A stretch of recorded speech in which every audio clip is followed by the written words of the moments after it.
ધીમે ધીમે વર્તન આવે એવો નિયમ છે આજ ભોગમાં એ આપણને ખબર નથી કેટલા પોઈન્ટ છે 10 પડે તો કેટલી 100 પડે તો થોડું મોડું 1000 પડે લાખ પડે તો એમ મોડું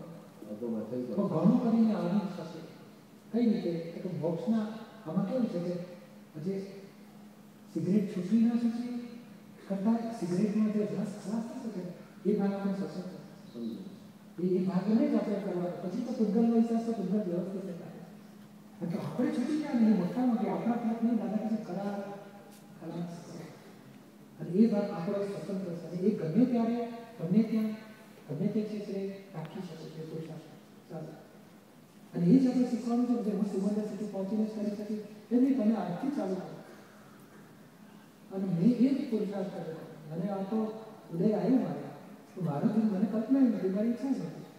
મને તો આ મારે આ દીપકથી જુદા થઈ ગયું અને બધા દોષો ખલાસ થઈ ગયા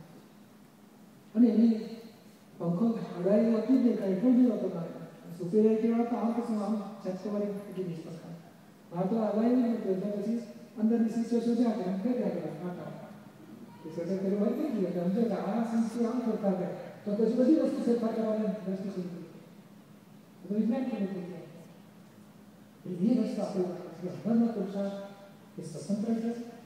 અને એ અવિરોધાભાસ હોય ધ્યેય પછી વિરોધાભાસ અને પાછું એ વખત યાદ આવ્યું પછી 2-4 મહિના ભૂલી જાય એક ના સત્સંગ ચાલુ રાત જેમ તમે ધંધો કરો તો કેટલી વખત આખા દિવસને વિચાર આવે 24 કલાક ચાલ્યા પછી ચા પાણી પીવો નાસ્તો કરો જમો મિત્રો મળ્યા લગ્ન પ્રસંગ સતાવો બીજાને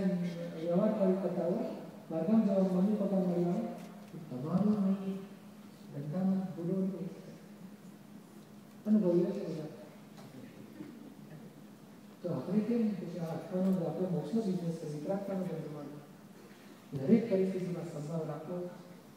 દરેક નિર્દોષ છો શુદ્ધાત્મા છો હું જુદો છું શંકરનારાયણ કેમ નામ લાવી શકશે અમારે તો તમારો પ્રત્યક્ષ